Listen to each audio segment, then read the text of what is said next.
Class is in session. The Brofessor is in.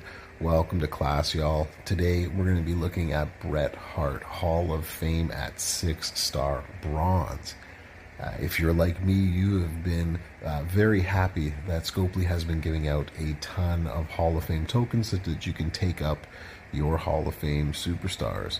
And so with these extra Hall of Fame tokens, I've decided to take Bret to 6-star, and here's a video showing you exactly what he can do. Big shout outs to a couple of my faction mates, Near 08 and Fuse MP, for helping me devise a strategy and coming up with ideas about how to run this guy. So first off, as you can see, 2 open hollow stars, which means he's obviously not going to hit as hard as he would gem damage wise. And also, I don't have both gears. If you had the first one, the multiply gem one, that would help. And receiving less damage from all color gems also would probably help. But just keep that in mind that I'm not going to have them, so it might not be that big of a deal. I have Fury 2s on here, so 80% extra all gem damage. My gem damage right here as well is another 24.5, so another 104.5% extra gem damage. And it's the all heart skill plate that I'm going to run with. And when you generate 3 or more sub gems, green and purple gems will get 100% gem damage bonus for 2 turns. So it's this plate that you need to make him his most effective. And so the moves we're going to go for, as you can see, I just took him 6-star, so I haven't even leveled up the moves to the max. So the sharpshooter itself right here, that's what we're going to go for, the tricolor. So sharpshooter 7 MP purple move is going to do 7 blue gems into submission gems that do 44k damage for 5 turns, and they leave botch gems. And although I wish it were that they left down multiply gems, but it is what it is. You're going to do the 3 MP green monkey flip, 90k damage, and choose a 5x5 area to make him multiply gems of strength 3, and the diving pointed elbow finisher, deal 200k damage and choose a 3x3 area to swap into green gems. So basically put down the submission, and then once the submission's done, drop the monkey flip, put all the multiply gems on, hit the finisher, rinse and repeat. In terms of your trainers and coaches, multiply gems are going to need to be boosted here to get the most out of this, so that's why we're going to try to get as many multiply trainers and coaches on here. We're going to put Matt to increase the strength by 2. We're going to start with more purple MP, so we're going to go with Woods, the Trickster Woods. And then if you had Memrock, he is who you would use here instead of Lex. I don't have Memrock, but if you did, then you would have 6 times for multiply instead of 5 times. And then I put just multiply gem damage with the Miz. Now, if you don't have Memrock, Lex, or Miz, who are all medium rare to rare characters, then any gem damage that works with purple and blue is what you would go for. Purple, blue, but also green. Green's the main color. Come on, Professor. So we're going to take Bret Hart now on the road. And we're going to take him up against the Iron Sheik, a 6-star bronze, fully strapped Iron Sheik Hall of Fame that we're going to check out and see how he would do. So there is one thing to note, is that I do have full tour perks, and so this is going to go off turn 1. What you have to remember is that the first and if not second feuds of each MLC, usually you're going to go up against guys who don't have full defensive perks, which means you will have +2 MP, so this moveset will work there. Once everybody has all of their feud perks maxed, you will need a purple match on turn 1. But I don't need that here. We're going to pretend it's the first feud of the month.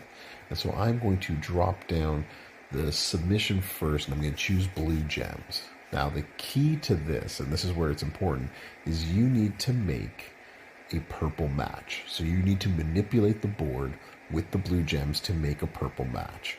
You can see that on the right side of the board, I have a space where I can drop some blue gems, like here, 2, 3, 4, and that's going to drop the purple gems down to make my match that I'm looking for. And then I'm going to put these in the corners, hoping that they stay for all 5 turns.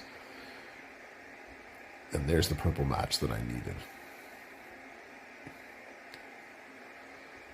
She kicks out. All right, so now you can see that my green gems are doing 32.9k damage. And if you are able to reload your purple move, I'm going to hit it again, especially because I can put 3 blues here and drop that, and I can put 2 more blues there. And now I'm going to make a line break with purple, and I'm going to put these on the bottom. And again, this is just Board Manipulation 101, how to drop gems so that they create the cascade that you're looking for. Alright, my turn again. Let's check it out. The greens now are doing 43k damage per. I have that again, but usually you won't have it twice in a row. Or hopefully you have it twice in a row. But let's hit the finisher and show what it can do. Now what I want to do is I want to make sure that I hit an area in this 5x5 that has purple and green, because I need the purple gems to have multiplies on them when I hit the sub again. That's key to this build and moveset. Let's hit the finisher. And now if I put it here, that gives me a couple of purples left. Gets me 3 greens outside of the box. Beautiful. And that hits for 3.5 million damage. And most feuds, someone's going to kick out of that without a problem. Just like this guy did right here and hit me with a cascade. Come on, Sheik. Really? Alright, I'm up again. And now we're back to 43k. So let's do another sub. And so here's what I mean about having a multiply on a purple gem, because this is how I'm going to reload this. So what I'm going to do is I'm going to create a line break. I'm going to create a line break down this way so it breaks the 3 multiply gems in that row that column going down, so that way I can get extra gem damage. But hitting that 5 guarantees me that the next time I go to use my sub, it's going to be filled up. So I'm going to hit those 4 right there. It's going to knock out that column, and then I'm just going to, I'll take the greens right there as well too. Manipulate the board.